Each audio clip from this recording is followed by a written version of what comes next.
श्रीकृष्ण गुणी माते सर्वत्र करीवो सरते राणीवे बैसवी श्रोते श्रवणाची ये.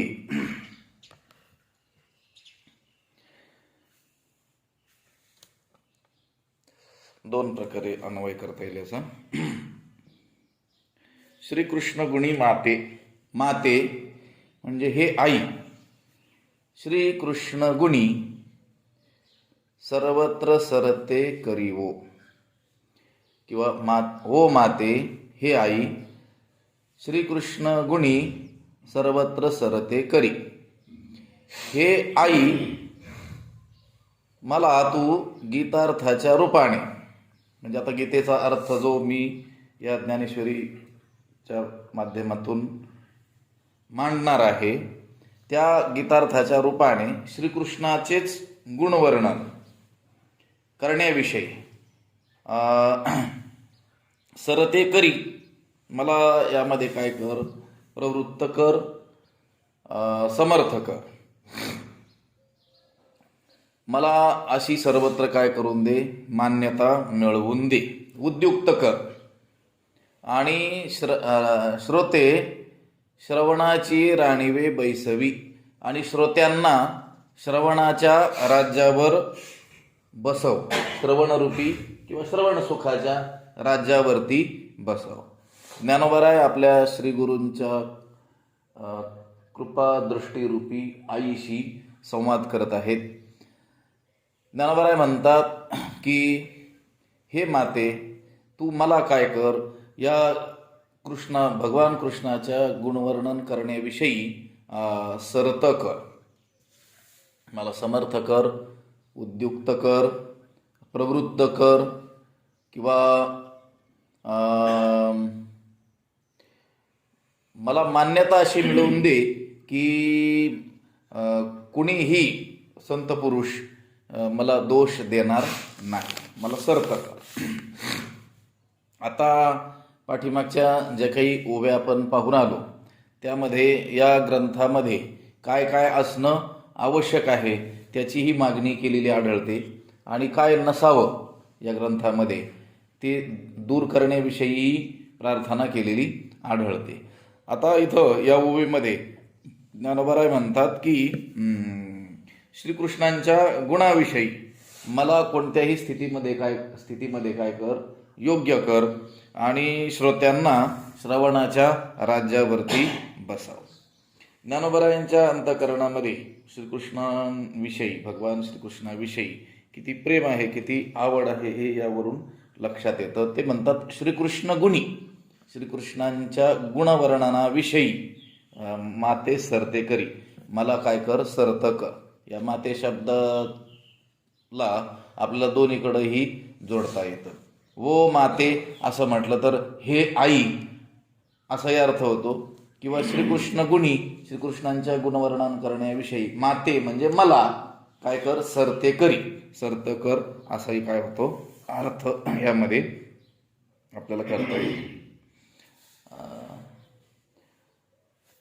ग्रंथामध्ये काय असणं आवश्यक आहे आणि काय नसणं आवश्यक आहे हे मागितल्यानंतर ज्ञानोबराय म्हणतात की भगवंताच्या गुणवर्णनाविषयी. आता पूर्ण आपण हे जर बघितलं, ज्ञानेश्वरी हा ग्रंथ जर पाहिला, तर आपल्याला भागवतादी जे ग्रंथ आहेत की ज्यामध्ये भगवंताच्या लीलेचं, चरित्राचं वर्णन केलेलं आढळून येतं, तशा रीतीचं वर्णन तर काय ज्ञानेश्वरीमध्ये फारसं आपल्याला आढळणार नाही. हा तर तत्वज्ञान प्रधान असलेला काय आहे, ग्रंथ आहे. इथं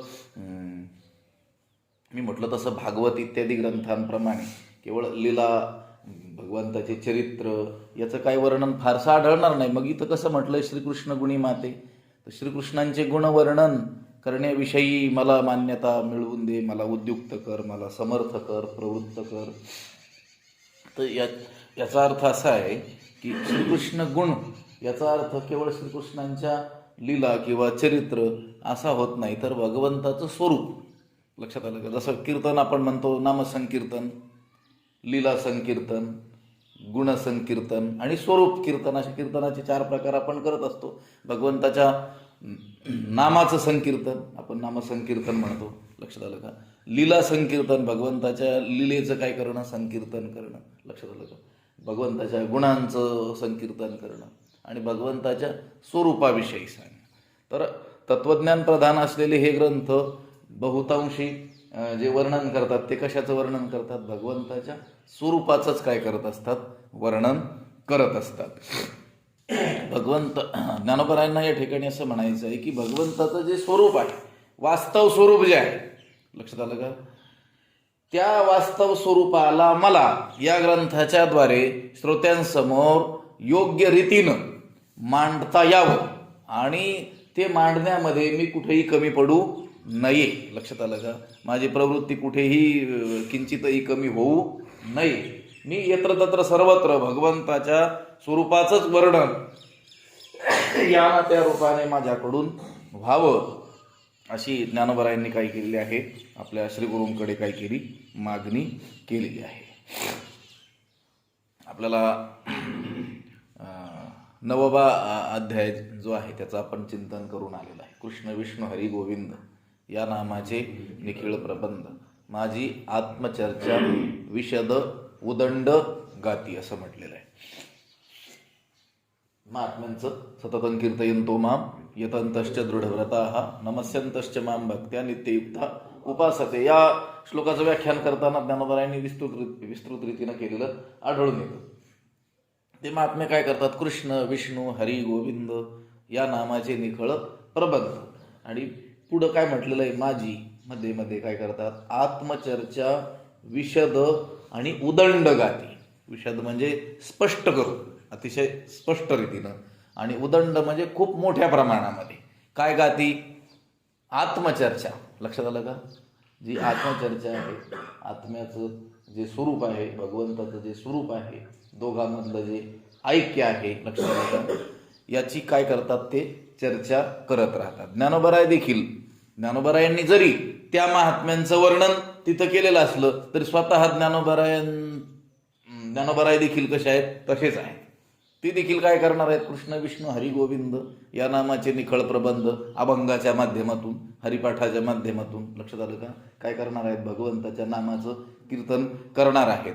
आणि माझी आत्मचर्चा विशद उदंड गाती ते ज्ञानेश्वरीमध्ये, अमृता अनुभवामध्ये, चांगदेव 65 मध्ये काय करणार आहेत? आत्मचर्चा विशद आणि उदंड काय करणार आहेत? गाणार आहेत. ज्ञानेश्वरीमध्ये देखील मोठ्या प्रमाणात काय केलेली आहे? आत्मचर्चा. मुख्यतः प्राधान्यानं या ग्रंथांमध्ये काय असतं? आत्मचर्चाच असते. लक्षात आलं का? फक्त त्या आत्मचर्चेसाठी अधिकार निर्माण करावा यासाठी काय केलेलं असतं? भगवंताच्या नामाचंही काय केलेलं आहे? महत्त्व सांगितलेलं आहे. लक्षात आलं का? भगवंताच्या काही शक्ती सामर्थ्याचंही काही ठिकाणी वर्णन केलेलं आहे की जेणेकरून मनुष्य त्या भगवंताकडं काय व्हावा? आकर्षित व्हावा. भगवंताच्या भक्तीमध्ये, भक्ती करण्यामध्ये त्याला काय मिळावी? प्रेरणा मिळावी. आणि एक दिवस त्याचा अधिकार तयार होऊन आत्मचर्चा करण्यामध्ये देखील तो काय व्हावा? समर्थ व्हावा. आत्मचर्चेचा तो अधिकारी व्हावा. म्हणून इथं ज्ञानोबराय आपल्या श्रीगुरूंना मागणी करताना असं म्हणतात की श्रीकृष्ण गुणी, श्रीकृष्णांच्या गुणवर्णन करण्याविषयी. आता या गीतेचा जो अर्थ ज्ञानोबराय सांगणार आहेत, हा गीतेचा अर्थ म्हणजे तरी काय? श्रीकृष्णांचं गुणवर्णनच आहे. लक्षात आलं का? ज्ञानेश्वरी म्हणजे काय? गीतेचा अर्थ, गीतेचा भाव. गीता भगवंताने जी सांगितली त्यावेळेस भगवंताचं असलेलं मनोगत, त्या शब्दाच्या पाठीमागचा भगवंताचा भाव, लक्षात आलं का? तात्पर्य, हेच ज्ञानोबराय काय करणार आहेत? प्रगट गुह्य बोले विश्व ब्रह्मची केले, हे प्रकट करून दाखवणार आहे, जेणे निगमवल्ली प्रगट केली. मग हे गीतेचा अर्थ सांगण्याच्या निमित्ताने ज्ञानोबराय काय करणार आहेत? श्रीकृष्णांच्या गुणांचंच काय करणार आहेत? वर्णन करणार आहेत. मग ते ज्ञानोबराय म्हणतात श्रीकृष्ण गुणी माते, या श्रीकृष्णांचं गुणवर्णन करण्याविषयी मला काय कर? सरत कर. आणि श्रोत्यांना श्रवणाची राणीवे बैसवी. आणि जे श्रोते आहेत त्या श्रोत्यांना श्रवण सुखाच्या राज्यावरती बसव. लक्षात आलं का? या गीतार्थाचं जे कोणी काय करतील, श्रवण करतील, ते तो स्वानंद साम्राज्याचा चक्रवर्ती करी. लक्षात आलं का? या गीतेच्या अर्थाचं, गीतेच्या तात्पर्यार्थाचं जे कोणी काय करतील, श्रवण करतील, ते काय होऊन जातील, स्वानंद साम्राज्याचा चक्रवर्ती. ते चक्रवर्ती सम्राट होतील. कोणत्या राज्याचा? स्वानंद साम्राज्याचा. लक्षात आलं का? आपण गुरुनाम गुरु जोग महाराजांना काय म्हणत असतो? स्वानंद सुख निवासी. लक्षात आलं का? स्वानंद सुख निवासी. मने काय वाचा, जो सेवकू होईल येचा, तो स्वानंद साम्राज्याचा चक्रवर्ती करी. मनाने, कायेने आणि वाचेने जो कोणी या गीता ग्रंथाचा काय होईल, सेवक होईल. आता मनाने, कायेने आणि वाणीनं या गीतेची सेवा करायची म्हणजे काय करायचं? तर आता वाचिक तिची सेवा झाली पाहिजे. लक्षात आलं का? मानसिक सेवा झाली पाहिजे आणि कायिक सेवा देखील झाली पाहिजे. तर वाचिक सेवा काय? तर त्याचं काय करणं? पारायण करणं. लक्षात आलं का? वाणीनं केलेली सेवा. लक्षात आलं का? शारीरिक सेवा म्हणजे त्यामध्ये जे सांगितलेली कर्म आहेत ती उचित अशी कर्म आपण आपल्या जीवनात आपल्या वाट्याला जे आलेली आहेत ती करणं. आणि मानसिक सेवा मनाने काय करणं? त्याचं चिंतन करणं. लक्षात आलं का? श्रवण करणं ही काय आहे? सेवाच आहे. ज्ञानोबराय म्हणतात, राणीवे बैसवी श्रोते श्रवणाची ये. अध्यात्मामध्ये श्रवणाला अतिशय काय दिलेलं आहे? महत्त्व दिलेलं आहे. आपल्याकडं विद्वानांना जे काही प्रतिशब्द आहेत त्यामध्ये बहुश्रुत हा एक शब्द आहे. लक्षात आलं का? विद्वान असं जे आपण म्हणतो त्याला कोणता शब्द आहे? प्रतिशब्द बहुश्रुत. म्हणजे ज्याने खूप काय केलेलं आहे? श्रवण केलेलं आहे, खूप वाचलेलं आहे. असा काही शब्द नाही आपल्याकडे. आपल्या संस्कृतीमध्ये विद्वानाला खूप वाचलेला त्याला विद्वान म्हणा असं काही नाही आहे. तर ज्याने खूप काय केलेलं आहे? श्रवण केलेलं आहे. कारण वाचण्यापेक्षा श्रवण हे अनेक पटीनं काय आहे? म्हणजे सामर्थ्यवान आहे.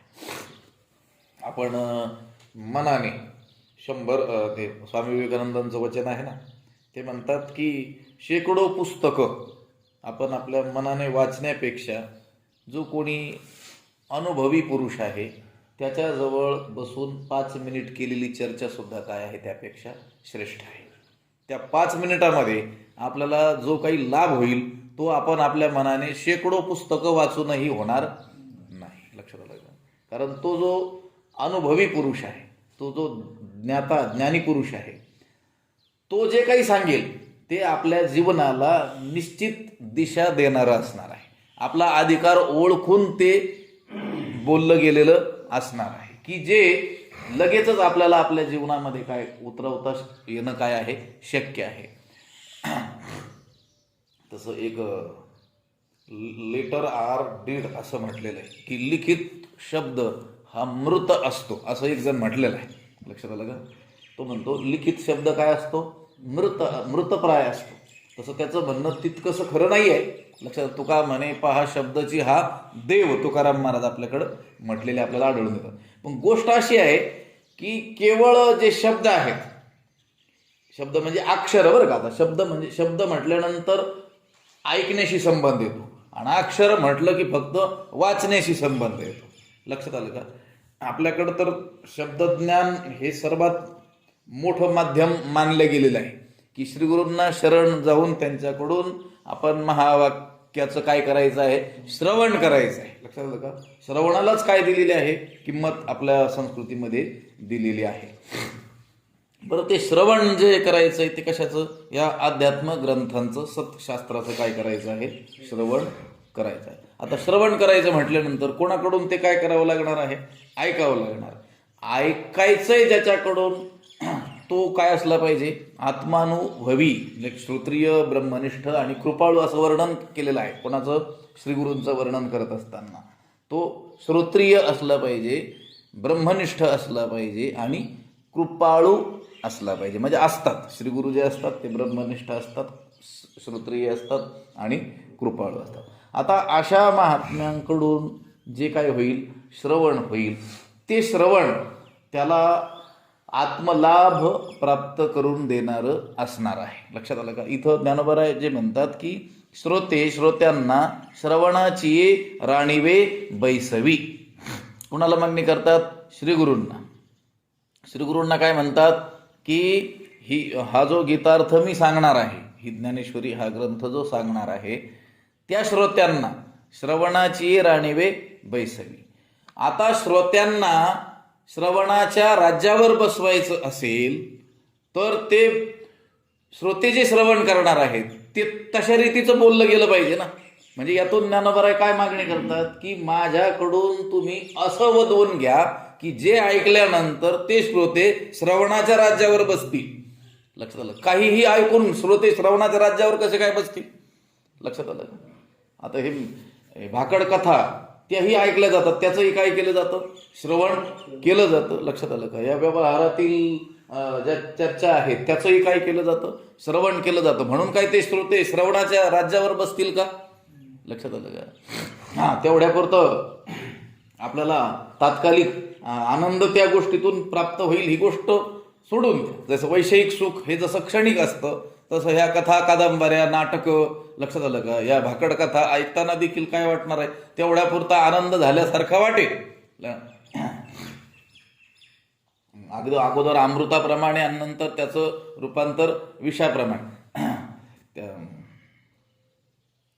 डॉक्टर महाराजांनी एक घटना सांगितली. ती गोष्ट नासी फडके म्हणून मागच्या पिढीमध्ये एक कादंबरीकार प्रसिद्ध होऊन गेले. त्यांनी खूप कादंबऱ्या लिहिल्या आणि त्यांनी लिहिलेल्या कथा, कादंबऱ्या याच्या वाचनामध्ये त्या काळातील महाविद्यालयीन शिक्षण घेणारे विद्यार्थी म्हणा किंवा काही लोक म्हणा ते वाहवत गेले. लक्षात आलं का? त्यांनी वाचन केलं ह्या लोकांनी, पण कशाचं केलं? त्या कथा कादंबऱ्यांचं केलं. खूप कादंबऱ्या त्यांनी लिहिल्या, ते प्रसिद्ध होते महाराष्ट्रामध्ये साहित्य.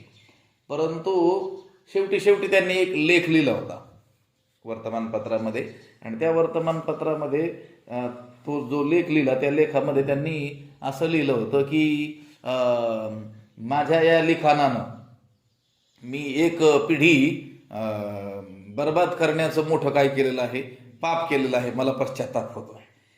आता खरं तर अलीकडच्या काळात बर्बाद करण्याचे कितीतरी साधनं निर्माण झालेली आहेत. लक्षात आलं का? हे जे आता बर्बाद करण्याची जी साधनं आहेत त्यांच्या मानाने त्यांनी लिहिलेल्या कादंबऱ्या ह्या सात्विक ठराव्यात. लक्षात आलं का? तरी देखील त्या बिचाऱ्याला काय झाला, शेवटी पश्चाताप निर्माण झाला. कारण त्यांनी जरी ते लिखाण केलेलं असलं, लोकांनी वाचलेलं असलं, तेवढ्यापुरतं त्यांना आनंद देणारं ते ठरलेलं असलं, तरी त्या जीवाला त्याचं आत्मकल्याण साधून देणारं ते लिखाण आहे का? नाही. तसं आता ज्ञानेश्वरी ग्रंथ असेल, गाथा असेल, हे प्रासादिक जे ग्रंथ असतील ते कुणाला कळो न कळो, परंतु त्या अक्षराच्या सेवेनं काहीतरी आत्मकल्याण अंशाने का होईना साधणार आहे. त्या आत्मकल्याणाकडं जाण्याचा मार्ग काय होणार आहे? मोकळा होणार आहे, प्रशस्त होणार आहे. तो जो कोणी श्रवण करणार असेल किंवा वाचन करणार असेल या ग्रंथांचं, त्याचं कधी ना कधी आत्मकल्याण निश्चितच होणार आहेच. लक्षात येतं का? म्हणून इथं ज्ञानोबा जे म्हणतात श्रीगुरूंना की या श्रोत्यांना श्रवणाची राणीवे बैसवी, श्रोत्यांना श्रवण सुखाच्या राज्यावरती बसव. याचाच अर्थ की श्रोते जे श्रवण करणार आहेत, मी जे बोलणार ते जे श्रवण करणार, तर ते असं माझ्या मुखातून आपण वदवून घ्या की जे ऐकल्यानंतर हे श्रोते काय होतील, श्रवण सुखाच्या राज्यावरती बसतील. आणि खरोखर या स्वानंद साम्राज्याचा चक्रवर्ती जर व्हायचं असेल तर आपल्याला श्रवणाशिवाय पर्याय नाही. आणि ते श्रवण देखील कशाचं घडलं पाहिजे? या प्रासादिक ग्रंथांचंच घडलं पाहिजे. श्रीकृष्ण गुणी माते सर्वत्र करी वो सरते, राणीवे बैसवी श्रोते श्रवणाचे. आता खरं तर आपल्याला आज वेगाने जायचं आहे, नाहीतर यामध्ये या एका ओवीमध्ये सुद्धा आपल्याला इतकी मोठी चर्चा करता येणं शक्य आहे की यातून ज्ञानोबारायांना ही मागणी श्रीगुरूंकडे करायची आहे की आपण भलेही माझ्याकडून तत्वज्ञान वदवून घ्याल, लक्षात आलं का, ते नवरसांनी परिपूर्णही असेल, लक्षात आलं का, उचित रत्नांचे अलंकारही त्यात असतील, भावार्थाचे गिरीवरही असतील, साहित्य सोन्याच्या खाणी असतील, लक्षात आलं का, विवेक वेलीची लावणी देखील आपण उदंड प्रमाणात कराल, संवाद फळनिधानं ज्या ठिकाणी आहेत अशा सिद्धांताची उद्यानं सुद्धा निरंतर आणि गहन तुम्ही लावाल, त्यात पाखंड येऊ देणार नाही, वागवाद येऊ देणार नाही, कुतर्क तुम्ही त्यातून काढून टाकाल, ही गोष्ट खरी आहे. श्रीकृष्ण गुणांचं वर्णनही माझ्याकडून करून घ्याल, पण श्रोत्यांनी ते लक्षपूर्वक ऐकलं नाही तर कसं काय ते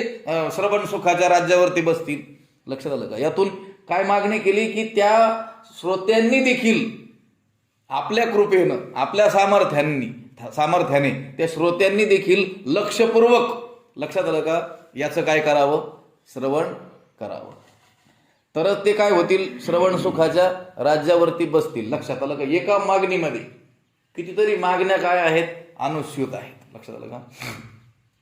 एक वृद्ध आणि अंध असलेला जो भिकारी होता त्याला देव प्रसन्न झाला आणि त्याला सांगितलं की तुला काय मागायचं ते माग, लक्षात आलं का. तर त्यांनी एकच मागणी केली एका वाक्यात, पण त्या मागणीमध्ये सगळ्या मागण्या अंतर्भूत झाल्या, लक्षात आलं. त्याने काय मागितलं असतं, सामान्य बुद्धिवान जर असता, अतिशय मूढ जर असता तो, तर काय मागितलं असतं, डोळे दे म्हटलं असतं, लक्षात आलं का, कारण तो काय आहे, अंध आहे. किंवा मला तरुण बनव म्हटलं असतं, कारण तो काय आहे, वृद्ध आहे. किंवा श्रीमंत बनव असं म्हटलं असतं, कारण तो काय आहे, भिकारी आहे.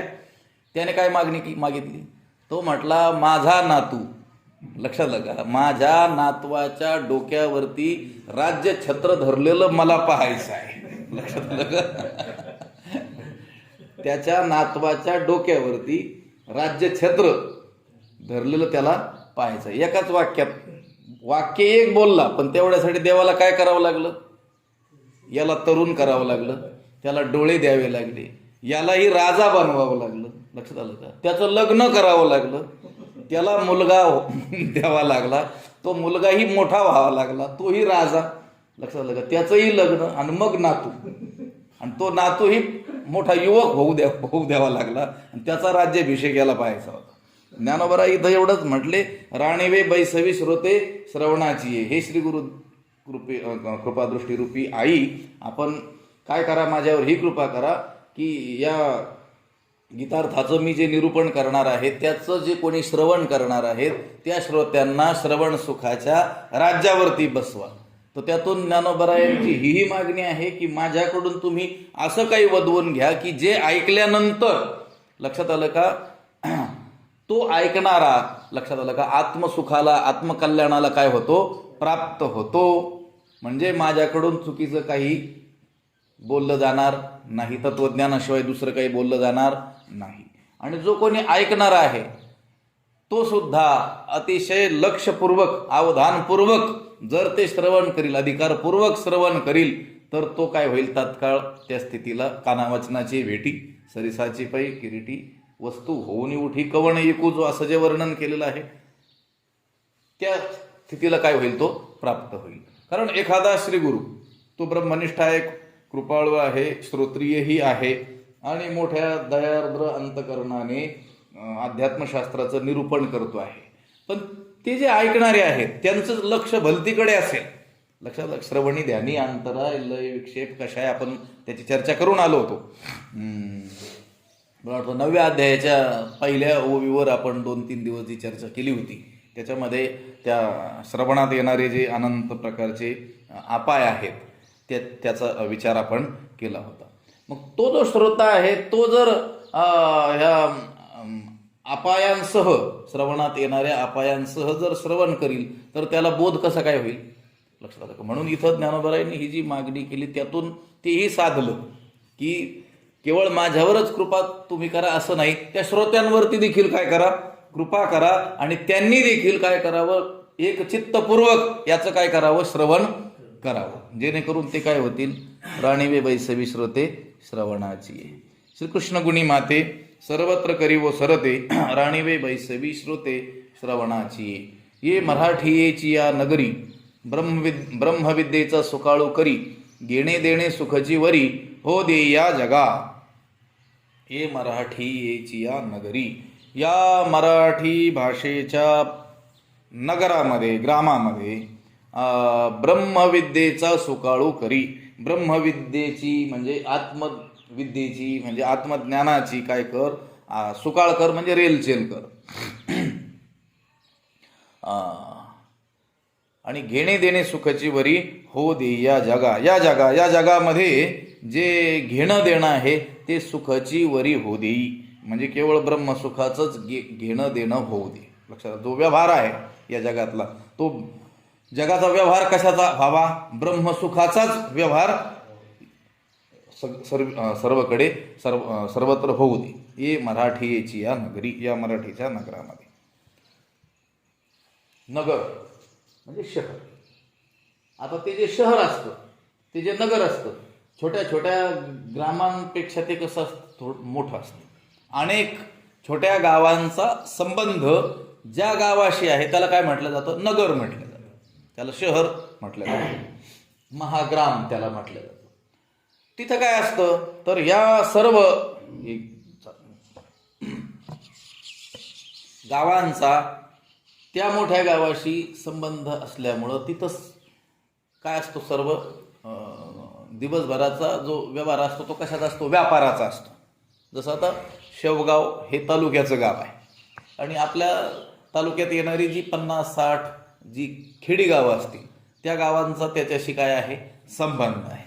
म्हणून त्या मोठ्या गावामध्ये त्या नगरामध्ये दिवसभर काय चालतं, व्यवहार चालतो, घेणं देणं. लक्षात आलं, काहीतरी देणं आणि त्या बदल्यात काहीतरी घेणं, हा काय चालत असतो, तिथं व्यवहार चालतो.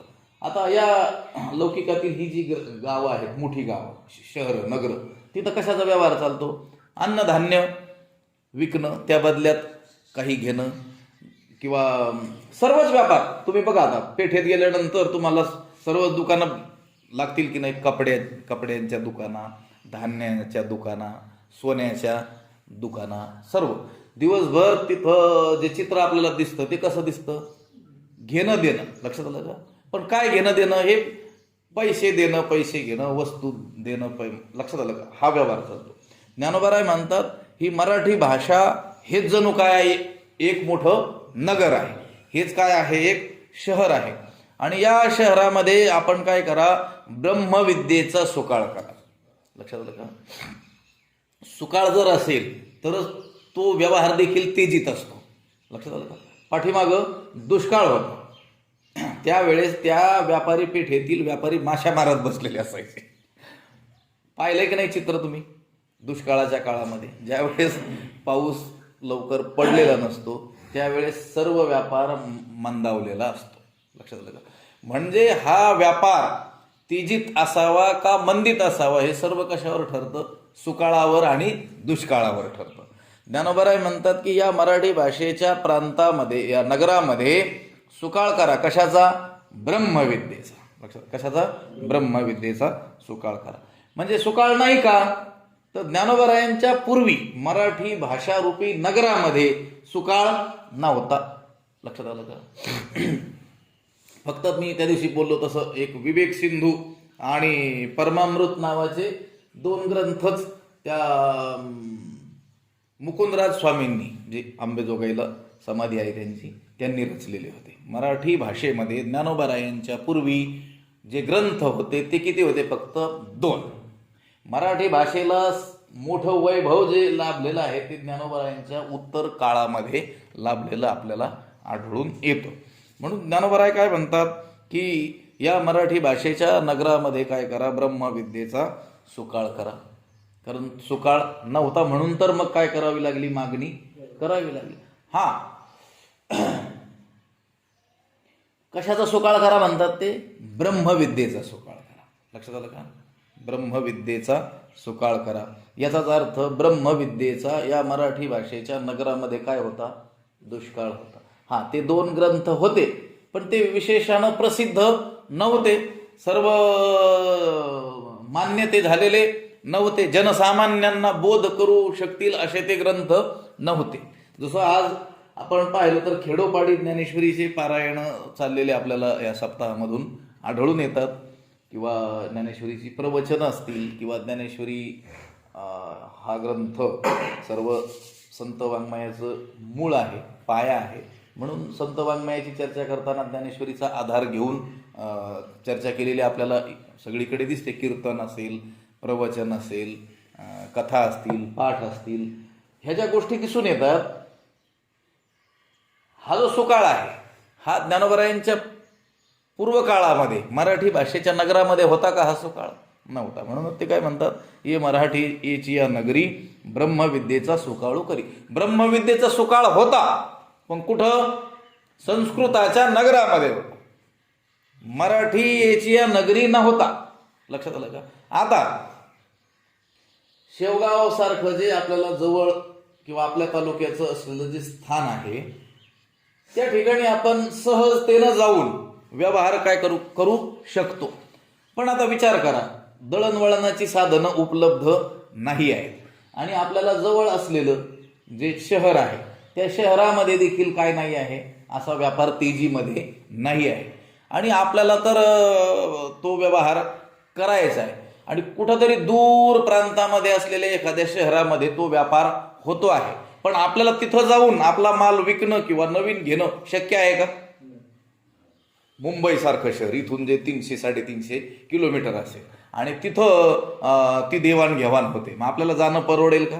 नाही. तसं मराठी भाषा जाणणारे जे कोणी लोक असतील, मराठी भाषेचे जे नगर आहे, तिथं ब्रह्मविद्येचा सुकाळ नव्हता. काय होता? दुष्काळ होता. सुकाळ होता कोणत्या नगरामध्ये? संस्कृत भाषेच्या नगरामध्ये. पण ते आपल्याला जवळ होतं का? तिरे संस्कृताची गहने तोडोनी शब्द सोपाने रचिली धर्मनिधाने श्री निवृत्ती देवी, असं म्हटलेलं ज्ञानोबरायांनी. तीर अत्यंत कसे होते?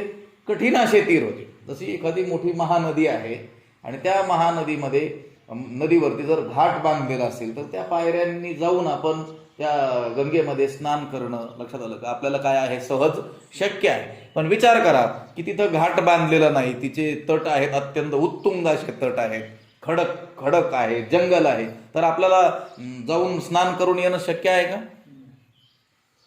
भल्या भल्यांना शक्य नाही, सामान्यांची तर गोष्ट सोडा. तसं तिरे संस्कृताची गहन अशी तीरं होते.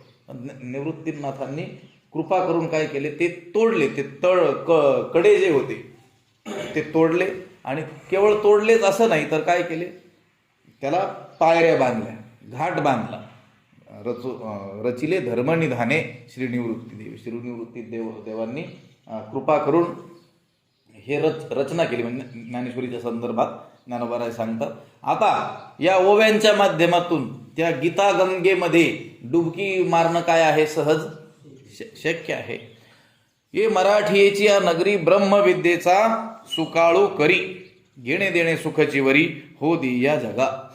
ज्ञानोबरायांच्या आरतीमध्ये असं म्हटलं, लोपले ज्ञान जगी हित नेणती कोणी, अवतार पांडुरंग नाव ठेविले ज्ञानी. लोपले ज्ञान जगी, या जगामध्ये ज्ञान काय झालं होतं? लोपलं होतं. म्हणजे सर्वसामान्यांना ज्ञानाचा मार्ग सहजतेनं मिळणं शक्य नव्हतं. काही विशिष्ट लोकांपुरतं, विशिष्ट वर्गापुरतं, एका विशिष्ट भाषेमध्ये ते काय केलेलं होतं? बांधल्या गेलेलं होतं. आता ज्ञानोबराय कशा आहेत? मराठी भाषाभिमानी आहेत. मराठी भाषेचा त्यांना काय आहे? प्रचंड अभिमान आहे, गौरव आहे. म्हणून त्यांनी या भाषेला काय म्हटलेलं आहे? देशीयेची या क्षोणी म्हटलेलं आहे. पाठीमाग साहित्य सोनियाच्या खाणी उघडवी देशीयेची या क्षोणी. म्हणून या मराठी भाषेमध्ये या ब्रह्मविद्येचा काय व्हावा? सुकाळ व्हावा, रेलचेल व्हावी. आपल्याला त्यांनी अन्य ठिकाणी देखील अशी चर्चा केलेली आपल्याला आढळून येते.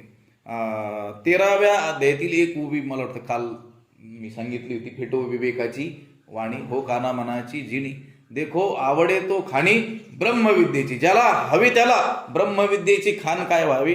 दृष्टीस पडावी. त्या ठिकाणी अनेक काही ओव्या आहेत. त्या ओव्यामध्ये ही चर्चा केलेली आपल्याला आढळून येते. तो कृष्णार्जुन संवादू नागरी बोली विशदू सांगोनी दाऊ प्रबंधू ओवियेचा. तो कृष्णार्जुन संवाद, तो भगवान श्रीकृष्ण आणि अर्जुनामध्ये झालेला जो संवाद आहे, तो नागरी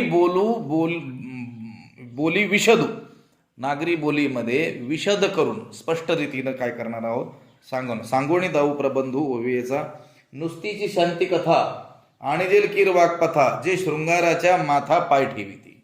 लक्षात आलं का? नुसतीची शांती कथा आणि जेल कीर वाकपथा या वाणीच्या मार्गावरती ती कथा आम्ही आणू.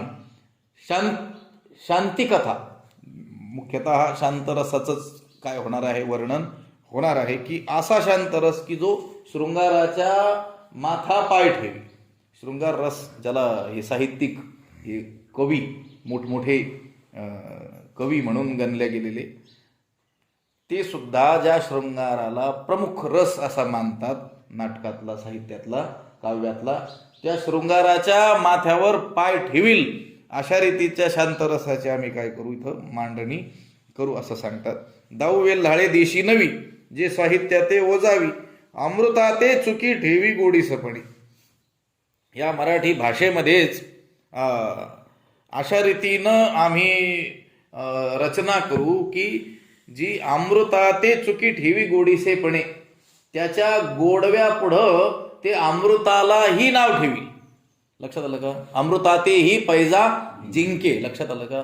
अमृताशी जर पैज लावली तर त्या अमृताशी असलेली पैज सुद्धा जिंकेल अशा रीतीनं आम्ही काय करू, इथं मांडणी करू असं ते म्हणतात. बोल वेल्हावती निगुणी चंद्रासी घेऊ माणे रसरंगी भुलवणे नादुलोपी खेचराच्या ही मना आणि सात्विकाचा पाणा श्रवणा सवे सुमना समाधी जोडे. सुमन चांगल्या मनाचा जर कोणी असेल तर त्याला ऐकल्याबरोबर काय होईल, समाधी प्राप्त होईल. आणि कोणी चांगल्या मनाचा नसेल, वाईट मनाचा असेल, अत्यंत खेचर, लक्षात आलं का, अत्यंत खळ कोणी असेल तर त्या खेचराच्याही मना आणि सात्विकाचा पाना, त्याच्या त्या मनाला देखील सत्ववृत्तीचा, सत्वगुणाचा काय होईल, पाना फुटेल अशा रीतीच्या आम्ही रचना करू. तैसा वाग्विलास विस्तारू गीतार्थेसी विश्वभरू आनंदाचे आवारू मांडू जगा. म्हणून ज्ञानोबराय म्हणतात, ए मराठीची या नगरी ब्रह्मविद्येचा सुकाळू करी. आणि जर ब्रह्मविद्येचा सुकाळ झाला तर मग या जगामध्ये जे घेणं देणं होईल, जो व्यवहार होईल परस्परामध्ये, तो कशाचा होईल, सुखाचाच होईल ना. लक्षात आलं का? ब्रह्मविद्येचं प्रयोजनच काय आहे? अध्यात्मविद्या जी आहे, अध्यात्मविद्या विद्यानाम, सर्व विद्यामध्ये श्रेष्ठ असलेली ही जी अध्यात्मविद्या आहे, त्या अध्यात्मविद्येचं प्रयोजनच हे आहे की त्या जीवाला स्वरूप सुखाची काय करून द्यावी, प्राप्ती करून द्यावी. त्याला सुखरूप बनवून टाकायचं. काय कोणतं एक सुख आणि ते त्याच्याहून वेगळं आहे आणि ते त्याला प्राप्त करून द्यायचंय असं नाही, तर तोच सुखरूप आहे याची त्याला काय करून द्यायची, जाणीव करून द्यायची. ते काम कोण करतं? ब्रह्मविद्या करते. लक्षात आलं? ब्रह्मविद्या म्हणजे इतर ज्या विद्या आहेत त्या इतर विद्या काय करतात, आपल्याहून भिन्न असलेली कोणती वस्तू ती आपल्याला प्राप्त करून देण्यामध्ये त्या विद्या काय आहेत, समर्थ आहेत. लक्षात आलं? मी बोलून लक्षात येत आहे ना? आता कोणी या लौकिक विद्येने संपन्न आहे, कोणी प्राध्यापक आहे, वकील आहे, डॉक्टर आहे, इंजिनियर आहे, मग तो विद्यावान आहे की नाही? आहे. त्याच्याकडे विद्या आहे की नाही? आहे. त्या विद्येनं काय होतं, त्याला त्या विद्येच्या बळावरती तो काय करतो, या जगातीलच काही वस्तू काय करतोय, प्राप्त करतोय. मी ते बोललो नाही पाठीमागं, विद्यापीठात मिळणारी विद्या कशाची विद्या? पीठाची विद्या. लक्षात आलं का? म्हणजे पोट भरण्याची विद्या आहे. हा, आता कोणाकडे कमी असेल तर तो जो संग्रह करील, जे भोजन करील, जे अन्न अलंकार, जे वस्त्र अलंकार जे धारण करील ते सामान्य प्रतीचे असतील. आणि कोणी उच्च विद्या विभूषित असा कोणी असेल, MA PhD वगैरे, तर तो काय करील, उंची वस्त्र परिधान करील, चांगले अलंकार धारण करील. लक्षात आलं का? वेगवान वाहनं घेईल, कोणी मोटरसायकलवर जात असेल तर तो मोठ्या 4 चाकीमध्ये जाईल. एवढाच फरक होईल ना. लक्षात आलं का? म्हणजे अन्य विद्या हे जे मिळवून देतील ते या जगातलंच मिळवून देतील. सुख मिळवून देतील का?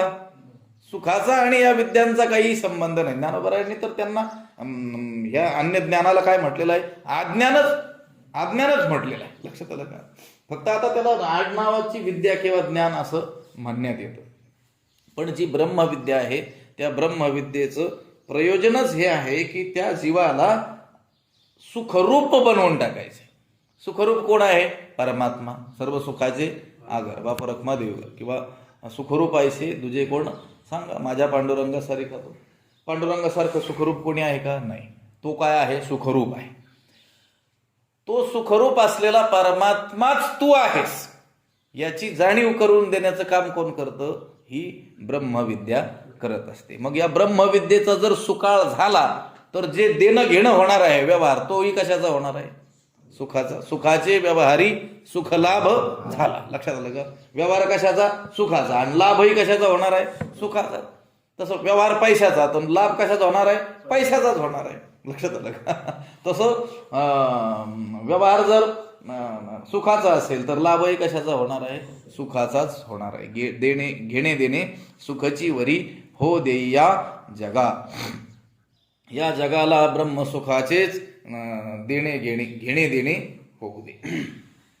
घेणे देणे शब्द आहे, आपण बोललो होतो पाठीवर नाही का? कसं असलं पाहिजे? देणं घेणं असलं पाहिजे. लक्षात आपण म्हणतो ना, त्या घटनेशी माझं काही घेणं देणं नाही, पण घेणं अगोदरच आहे. लक्षात खरं कसं असलं पाहिजे? त्या प्रीती लक्षण सांगताना शास्त्रकारांनी सांगितलं, षड्विधम प्रीती लक्षण ददाती प्रतिगृह्णाती. देतो आणि घेतो, षड्विधम प्रीती लक्षणम असं म्हटलेलं आहे ना.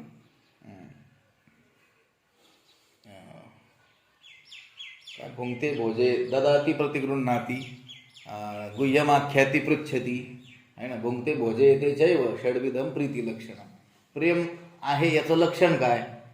तर आपल्या मनातली गोष्ट सांगतो, त्याचंही ऐकतो. लक्षात आलं? गुह्यम आख्याती पृच्छती. भुंक्ते भोजे येते. लक्षात आलं का? त्याच्याकडे जाऊन जेवतो, त्यालाही जेवायला बोलवतो. केवळ जेवायलाच जातो असं नाही, त्यालाही बोलवतो.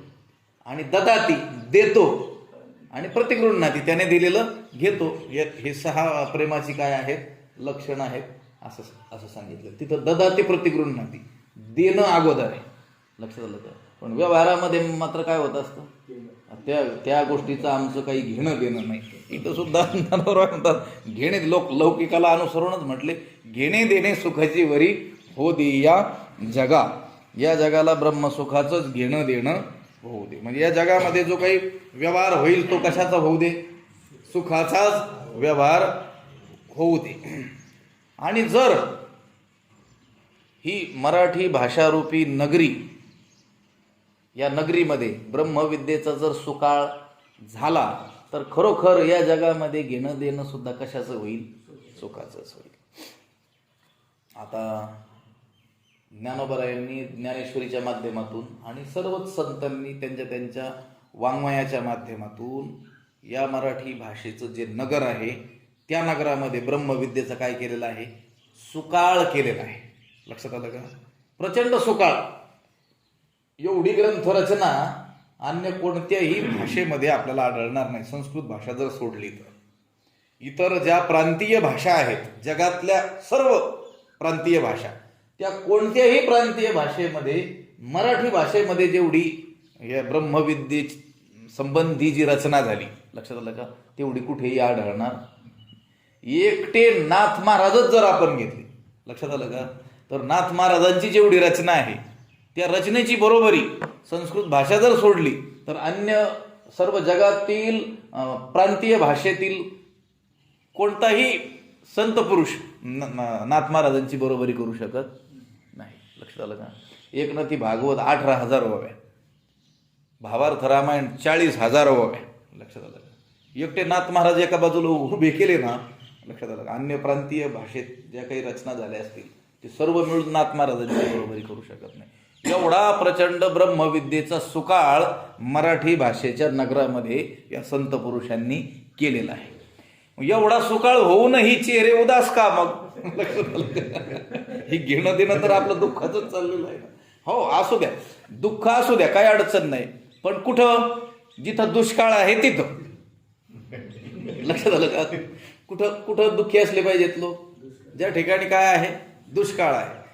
त्यामुळं ते पिडलेले आहेत, दुःखी आहेत, त्यांच्याकडे अन्नधान्याचा तुटवडा आहे, म्हणून ते बिचारे काय आहेत, दुःखी आहेत. स्वाभाविक आहे.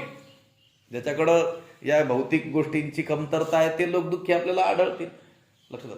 पण अनेक ठिकाणी असं होतं, 50 लाखाचा बंगलाही बांधलेला आहे, 20-25 लाखाची गाडीही घेतलेली आहे, लाखभर रुपये, 2 लाख रुपये पगारही मिळवतोय, तरी फोडिली गोवरी. तोंडावर जशी गोवरी फोडलेली, सदा उदास. मग मनुष्य विचार करायला प्रवृत्त होतो ना. हो, हे गरीब होते त्या काळात, उदास दिसत होते, ते ठीक होतं. पण आता श्रीमंत असूनही उदास का? चर्चा होते की नाही, प्रश्न पडतो की नाही, चिकित्सा करावी लागते की नाही. तसं या मराठी भाषेच्या प्रांतामध्ये ज्ञानोबरायांच्या पूर्व काळामध्ये ब्रह्मविद्येचा दुष्काळ होता. त्या काळामध्ये व्यवहार दुःखाचा झाला असेल तर तो ठीक आहे, पण या संत पुरुषांनी अवतीर्ण होऊन प्रकट गुह्य बोले. लक्षात आलं का? जरी निगमवल्ली प्रकट केली, एवढं आपल्याला काय केलेलं आहे इथं, ब्रह्मविद्येचा सुकाळ केलेला आहे. ज्ञानेश्वरीची कोणतीही ओवी वाचा, तुकोबरायांच्या अभंगाचं कोणतंही चरण वाचा, कोणत्याही संत पुरुषांची कोणतीही रचना वाचा, मराठी भाषेपुरतच. यामध्ये काय सांगितलेलं, ब्रह्मविद्याच सांगितलेली आहे. एवढा ब्रह्मविद्येचा जर सुकाळ या प्रांतात केलेला आहे, तर मग हा आपला जो व्यवहार कशाचा चाललेला आहे, सगळं कशाचा असायला पाहिजे, सुखाचाच असला पाहिजे ना. पण तरी आपण दुःखी का? तर आमचे गुरुवारी डॉक्टर महाराज सांगत असतात की आपण जे आहोत ना, तुकोबरायांचा अभंग आहे, समर्थाचे पोटी आम्ही जन्मलो करंटे. लक्षात आलं? आमचा बाप समर्थ आहे, पण आम्ही करंटे कपाळाचे जन्माला आलो. लक्षात आलं का? आमचा बाप काय आहे, समर्थ आहे. समर्थ बापाची करंटी मुलं. लक्षात आलं का? आता विषय लांबेल. एवढी ब्रह्मविद्या, या ब्रह्मविद्येचा जर सुकाळ या मराठी प्रांतात केलेला आहे, तरी देखील आपले लोक ज्ञानाकरता गुजरातला पळतात. लक्षात आलं का? म्हटले कोणीतरी आहे तिथं, काय त्याला अकलीचा पत्ता नाही. लक्षात आलं? ज्ञानोबरायांच्या एका ओवीची ही बरोबरी त्याचं पूर्ण जीवनभर लिहिलेली पुस्तकं करू शकत नाहीत.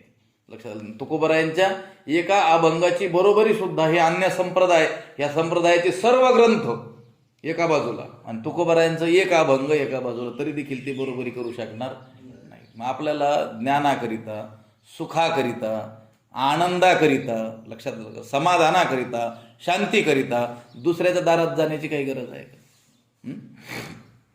आता ती आपली चूक आहे. ज्ञानोबरायांनी तर श्रीगुरूंकडे मागणी केलेली आहे, घेणे देणे सुखाची वरी हो देईया जगा. मग खरंच प्रश्न पडतो की महाराष्ट्रामध्ये एवढे संत पुरुष होऊन गेले आणि त्यांनी एवढी रचना करून ठेवलेली आहे, तरी देखील लोक अडाणी का, अज्ञानी का? खरं तर या मातीतील एक एक माणूस एवढा ज्ञानी असायला पाहिजे होता की जगातील सर्व लोकांनी ज्ञान घेण्याकरिता या मातीत यायला पाहिजे होतं. लक्षात आलं का? जसं कुस्तीचा जर प्रांत आपण त्याचा विचार केला तर कोल्हापूरला सगळ्या भारतभरातील पैलवान शिक्षण घेण्याकरिता कुठे येतात? कोल्हापूर. सगळीकडे कुस्ती खेळली जाते, पण मूळ कुठं मानलं जातं? कोल्हापूरला मानलं जातं. आणि तिथं येऊन ते कुस्तीचे काही धडे घेऊन आपापल्या प्रांतात जाऊन काय करतात? आपली कीर्ती मिळवतात. लक्षात आलं का? पण यावं कुठं लागतं? कोल्हापूरला यावं लागतं. काही विशिष्ट शिक्षणाकरता विशिष्ट प्रदेशात आपल्याला जावं लागतं. लक्षात आलं का? तसं सर्व जगातील लोकांनी सुखाकरता, ज्ञानाकरता कुठे यायला पाहिजे होतं? महाराष्ट्रात येतात लोक, पण व्यापाराकरता येतात. लक्षात आलं का? तुम्ही बघा, एखादं छोटंसं शहर जरी असेल तरी भारतभरातील सर्व प्रांतातील लोक त्या ठिकाणी आलेले आहेत. पण कशाच्या निमित्तानं? या व्यवहाराच्या, लौकिक धंद्याच्या निमित्ताने आलेले. कशा करता यायला पाहिजे होते? ज्ञानाकरता यायला पाहिजे. तसं न होता आपलेच लोक ज्ञानाकरता कुठं गेलेले दिसून येतात.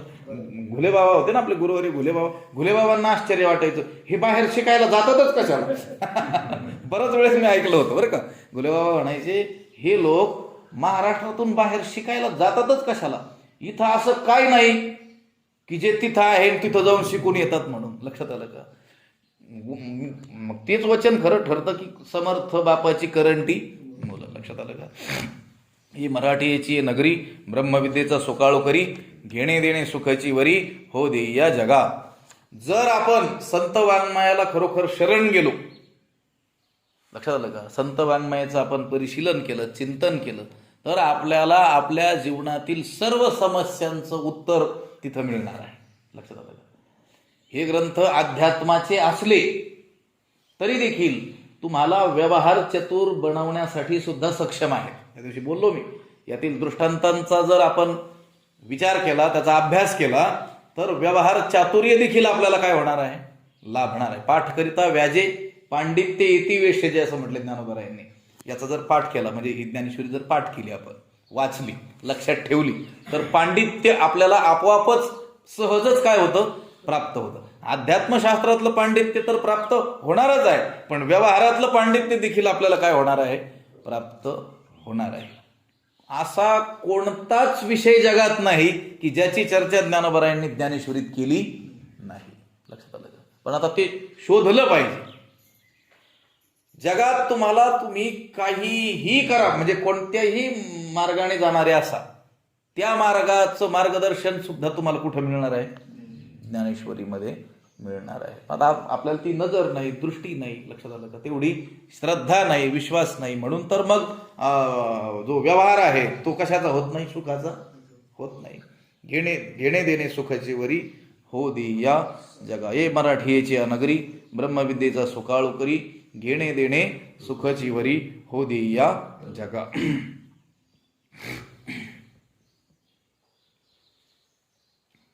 तैसी ब्रह्मविद्या राहो, सकळ शास्त्रांचा विसमता ठाओ, जे भगवद्गीता ओविये गावो आयसे केले.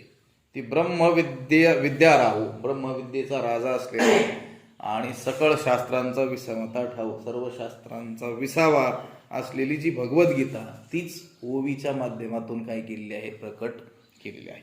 मग ब्रह्मविद्येचा राजा असलेली भगवद्गीता जर ज्ञानेश्वरीच्या रूपाने आपल्या समोर ज्ञानोबरायांनी आणलेली असेल, तर ती ब्रह्मविद्येचा काय आहे, राजाच आहे. ब्रह्मविद्येचा सुकाळू करी, घेणे देणे सुखाची वरी हो दे या जगा. हे स्वानंद भोगाची सेल बलतयासीची देईल, सर्वेंद्रिया पोषविल श्रवणा करवी. सर्व इंद्रियांचं पोषण श्रवण इंद्रियांच्या द्वारे ही करणार आहे. आणि बलतयासीची देईल, आणि कुणालाही ते प्राप्त होणं शक्य आहे. स्वानंद भोगाची सेल असं म्हटलेलं आहे.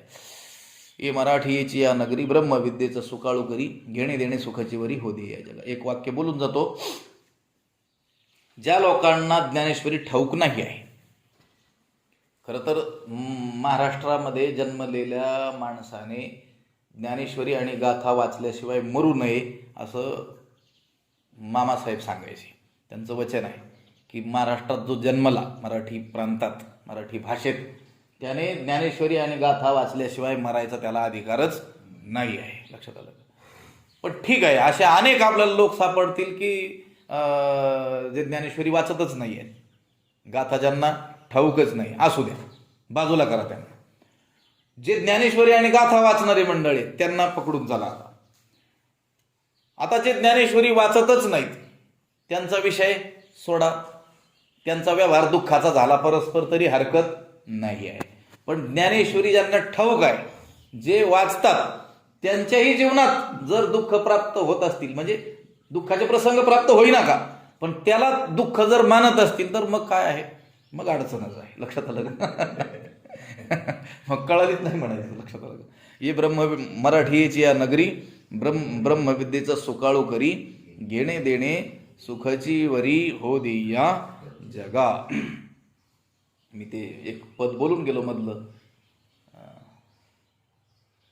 माझा मराठाची बोलू कौतुके बरी अमृतातेही ऐसे अक्षरे रसिके मेळवीन म्हटलेलं आहे ना. अशा अक्षरांची, रसदार अक्षरांची मी योजना या मराठी शब्दांची अशी करील की अमृतातेही पैजा जिंके. मी मराठीची या नगरी ब्रह्मविद्येचा सुकाळू करी, घेणे देणे सुखाची वरी हो दे या जगा. तू आपुलेनी स्नेह पल्लवे, माते पांघोर विशील सदैवे, तरी आताची हे आघवे निर्मीन माये. तू आपुलेनी स्नेह पल्लवे, माये म्हणजे हे गुरु माऊली, हे आई, तू आपुलेनी सदैवे स्नेह पल्लवे, तू आपल्या भाग्यासह दैवासह सदैवे दैवासह असलेल्या स्नेह पल्लवे, स्नेह म्हणजे प्रेम, पल्लव म्हणजे पदर, प्रेमरूपी पदराने माते पांघरविशील, मला पांघरून घालशील.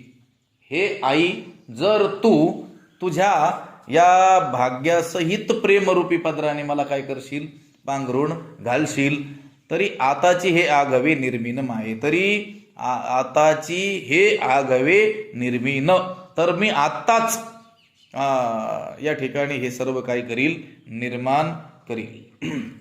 हे जे वर बोलले ना, ब्रह्मविद्येचा सुकाळ करणार आहे, श्रोत्यांना श्रवण सुखाच्या राज्यावरती बसवणार आहे, हे सर्व मी काय करील, आत्ताच.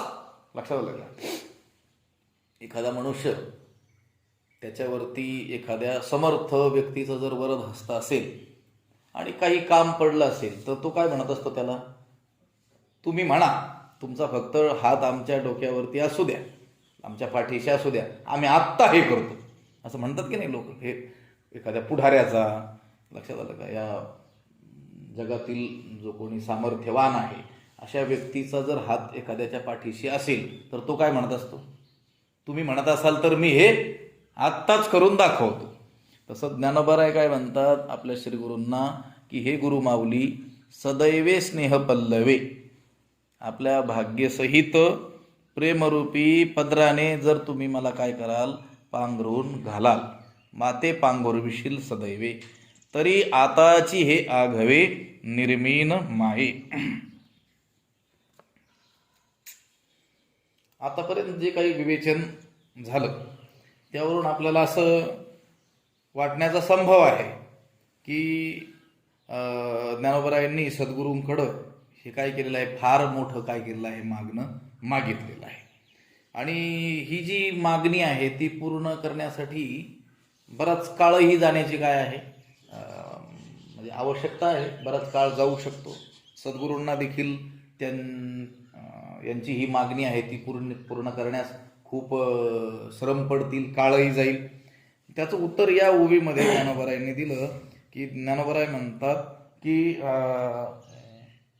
जर आपण आपल्या कृपारूपी पदराचं मला काय कराल, पांघरून घालाल, तर मीच हे काय करील, सर्व निर्माण करील. ज्ञानोबरायांनी श्री गुरूंकडे जी काही मागणी मागितलेली आहे, ज्ञानोबराय म्हणतात ही जी मागणी मी मागितली ती मीच पूर्ण करील, फक्त तुम्ही माझ्यावर काय करा, पांघरून घाला, आपल्या स्नेहपल्लवे प्रेमरूपी पदराने काय करा, मला पांघरून घाला. सदैवे, श्री गुरूंचा हा प्रेमरूपी पदर कसा आहे, सदैवे, दैवासह, लक्षात आलं का, कृपारूपी हा जो काय आहे पदर आहे, त्या पदराने मला जर काय कराल, पांघरून घाला. इथं सदैव शब्दाचा अर्थ सतत असं नाही बरं का, सदैवे असं म्हटलेलं आहे.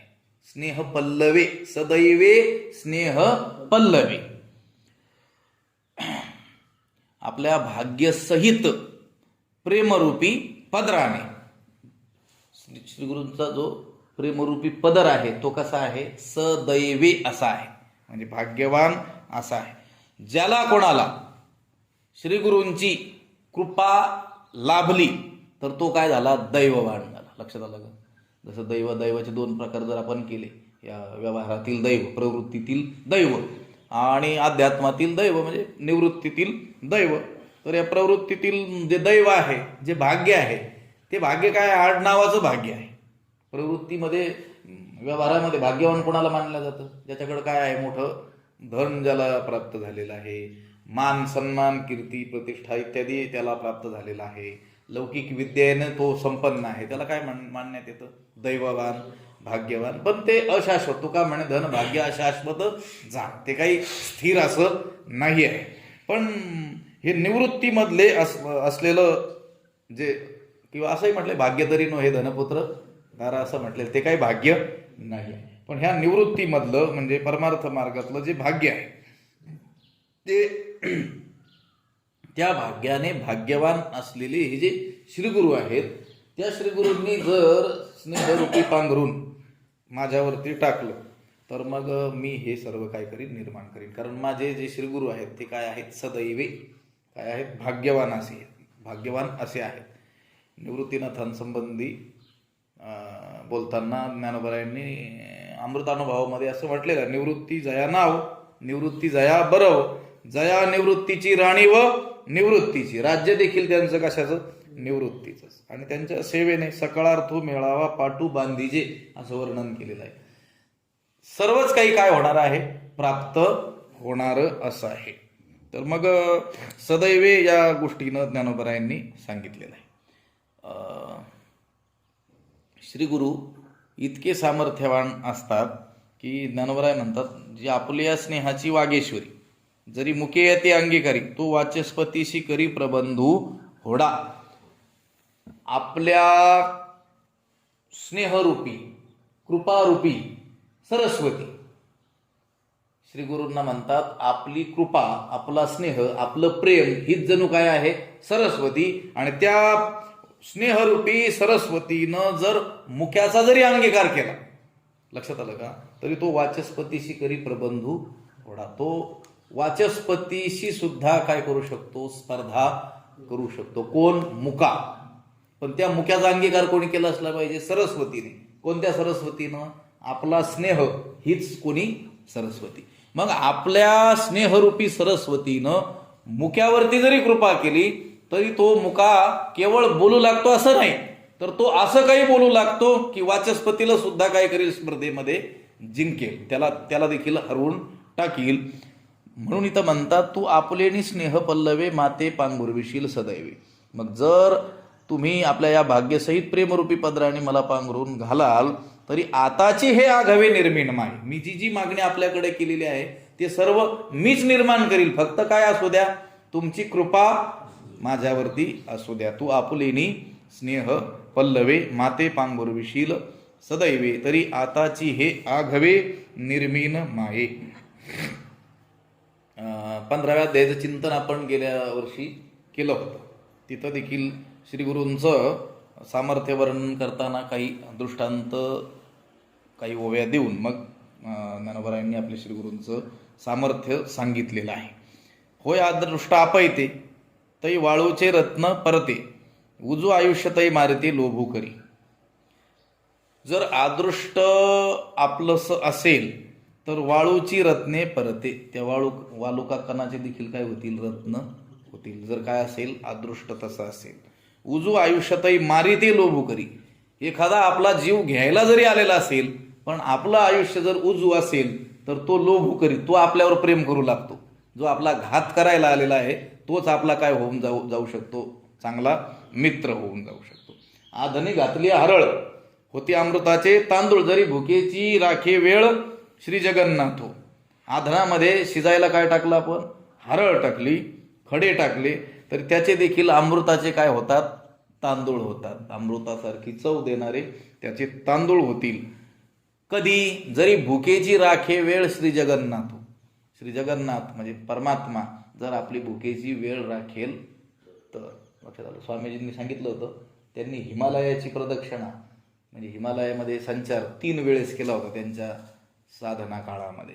तर त्यांनी सांगितलं, ज्या ठिकाणी 20-20 किलोमीटर चारही बाजूंनी कोणतंही गाव नाही, वस्ती नाही, मनुष्य तिथं येण्याचा काहीही संभव नाही, अशाही ठिकाणी भुकेच्या वेळेस मला ताजं अन्न मिळालेलं आहे.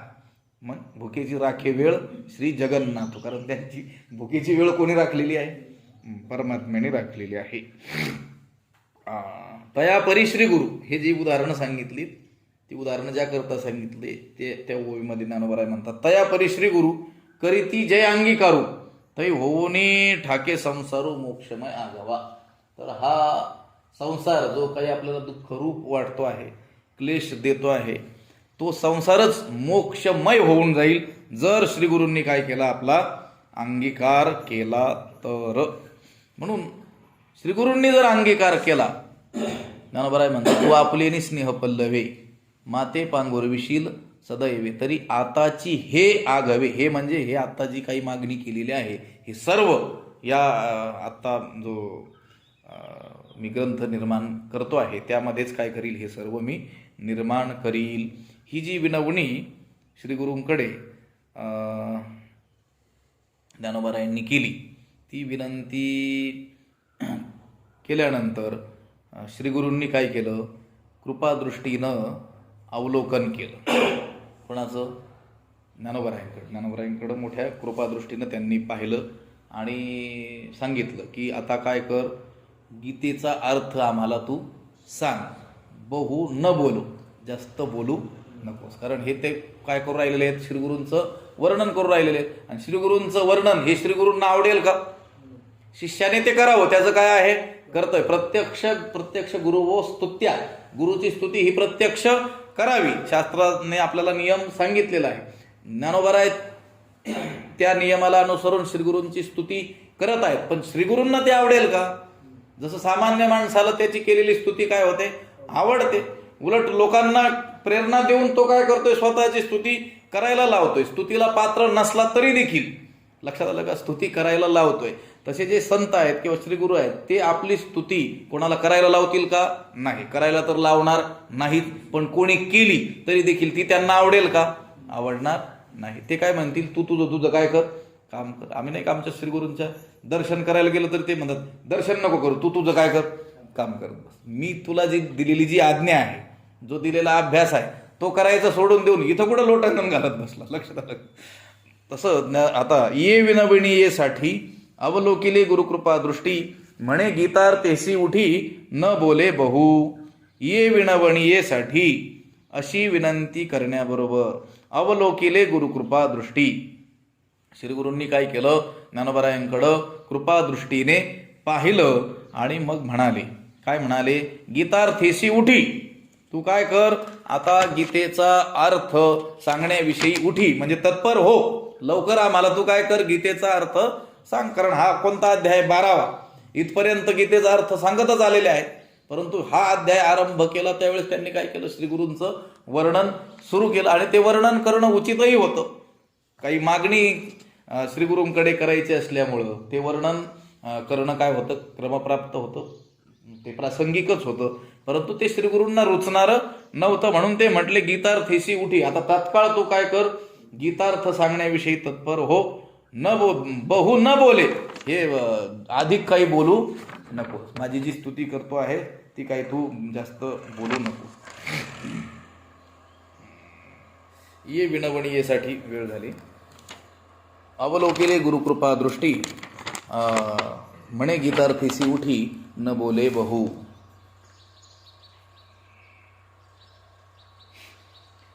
इथं थांबायचं आहे का घ्यायचं आहे 10 मिनिटं? गीतार्थेसी उठी न बोले बहु, याच्यामध्ये आपल्याला 2 आशय दिसून येतील. की एकतर निवृत्तीनाथ महाराजांना ज्ञानोबारायांच्या मुखातून ही गीता म्हणजे गीतार्थ ऐकण्याची काय झालेली आहे, उत्कट इच्छा लागलेली आहे. ज्ञानोबाराय आता गीतेचा जो अर्थ सांगत आहेत 11व्या अध्यायापर्यंत जो सांगत आले, तो देखील आता पुढं तो हे ज्ञानोबाराय सांगतील अशी उत्कट काय लागलेली आहे, इच्छा लागलेली आहे. स्तुतीतच जर वेळ गेला तर हा गीतार्थ सांगायला काय होईल, विलंब होईल. म्हणून ते म्हणतात गीतार्थेसी उठी, गीतेचा अर्थ सांगण्याविषयी तू काय कर, तत्पर हो, लगेच सांग. हे एक कारण काय आहे, ते गीतार्थाची सोयरे म्हटलेलं आहे. कोणाला? निवृत्तीनाथ महाराजांना, श्रोत्यांना काय म्हटलेलं आहे, हे गीतार्थाचे सोयरे आहेत. कशाचे सोयरे? गीतार्थाचे. जसं सोयऱ्याला भेटण्याविषयी आपल्याला उत्कंठा असते, तसा गीतेचा अर्थ कळून घेण्याविषयी यांच्या मनामध्ये काय आहे, अधिक उत्कंठा आहे. म्हणूनही ते काय म्हटले, गीतार्थेसी उठी न बोले बहु. आणि दुसरा आशय हा दिसून येतो की स्तुती त्यांना रुचत नव्हती. हे संत महात्मे यांना स्तुती केलेली आवडत नाही. म्हणून देखील ते काय म्हणाले, गीतार्थेसी उठी न बोले बहु. पुढं तेथ जी जी महाप्रसादू, म्हणून 6व्या झाला आनंदू, आता निरोपीन प्रबंधू अवधान दिजे. तेथ म्हणजे त्यावेळी, ज्या वेळेस श्रीगुरूंनी सांगितलं की हे ज्ञानोबाराय तू आता काय कर, गीतेचा अर्थ सांगण्याविषयी तत्पर हो, हे अधिक काही माझी स्तुती करू नकोस, अधिक बोलू नकोस. त्यावेळेस ज्ञानोबाराय तात्काळ म्हणाले, काय म्हणाले, जी जी. तेथ जी जी महाप्रसाद. त्यावेळेस ज्ञानेश्वर महाराज लगेच म्हणाले जी जी. म्हणजे महाराज. ते म्हटले ना 1-2 ओव्या अजून सांगतो म्हणून, लक्षात आलं का? अजून थोडीशी स्तुती करू दे असं नाही. त्यांनी आज्ञा दिली ना, न बोले बहु, त्याच्यानंतर ताबडतोब शब्द काय आहे ज्ञानोबरायांचा? जी जी. लक्षात आलं? त्यांनी आज्ञा दिली की तात्काळ जी जी म्हणजे महाराज. महाप्रसाद, आपली आज्ञा हाच मोठा काय आहे? प्रसाद आहे, महाप्रसाद आहे. म्हणून 6व्या झाला आनंद. म्हणून मला सहजच काय झालेला आहे? आनंद झालेला आहे. मी आता काय करतो? आता प्रबंध निरूपीन, आता मी गीता ग्रंथाचं काय करील? व्याख्यान करील. अवधान दिजे, तरी आपण काय करावं? लक्ष द्यावं. श्रीगुरूंच्या मुखातून शब्द गेला त्यानंतर तात्काळ ज्ञानेश्वर महाराज काय म्हटलेले आहेत? जी जी. लक्षात, हा नियमच आहे आमच्या स्वामीजींकडे सुद्धा. स्वामीजी काहीही बोलू, तात्काळ काय उत्तर द्यायचं? त्यांचा नियमच असायचा गुरुकुलामध्ये की त्यांनी ज्याच्या नावाने हाक मारली दुसऱ्याच क्षणाला त्याचं जी जी उत्तर आलंच पाहिजे. लक्षात आलं का? जर विलंब लागला तर ते फार तापायचे की नेमकं काय करत होत असतो. कोणाच्याही नावाने, कधी दुपारी, मध्यरात्री, पहाटे, कधीही त्याच्या नावाने आवाज दिला की त्याने काय म्हटलं पाहिजे? त्यांचं काही काम अडकत नव्हतं, पण हे किती दक्ष आहेत हे पाहण्यासाठी त्यांना तो प्रयोग करावा लागत होता. लक्षात आलं? त्यांचं काम करणारे तर कित्येक लोक होते, मग विशेष माणसालाच कसे काय बोलवतील ते? लक्षात आलं का? आता अनेक घटना आहेत, आता कुठं आता सांगायला आपल्याला वेळ नाही आहे. कुणा एखाद्याची काहीही चूक नसताना, कोणताही अपराध त्याच्याकडून घडलेला नसताना, अनेक वेळेस खूप मोठ्या लोकांमध्ये सुद्धा त्याला गाढवा, मूर्खा असंही म्हटलेले आहेत, पण त्यानंतर त्याने तात्काळ काय म्हणायचं? जी स्वामी. आपले शरद महाराज होते ना, त्यांना खूप बोलली होती एकदा. आता आम्हाला ठाऊक होतं, दिवसभर आम्ही काम करत होतो तलाव खोदण्याचं, काहीही चूक नसताना अचानक येऊन भडीमार केला स्वामीजींनी, पण दुसऱ्याच क्षणाला त्यांनी काय उत्तर दिलं? जी. लक्षात आलं का? मध्ये स्पष्टीकरण देत बसायचं नाही, माझी काय चूक झाली, तुम्ही का बोलता? लक्षात आलं का? इथं श्रीगुरु काय म्हटले? गीतार्थेशी उठी, न बोले बहु. आता गीतेचा अर्थ सांगण्याविषयी हे ज्ञानोबा तू काय हो, तत्पर हो, लगेचच आम्हाला आता काय कर, 12व्या अध्यायाचा अर्थ सांग, जास्त बोलू नकोस. त्यावेळेस तात्काळ ज्ञानोबा काय म्हटले? जी जी महाराज. महाप्रसाद, आपली आज्ञा हाच मोठा काय आहे? प्रसाद आहे. आपली आज्ञा मिळाली, ती आज्ञा मिळण्याचीच वाट ज्ञानोबा पाहतो. लक्षात आलं? एवढी जी स्तुती लांबवली होती ज्ञानोबारायांनी, ही काही त्यांच्याकडून काही लाभ प्राप्त करून घ्यायचा भौतिक असं नाही, त्यांची आज्ञा.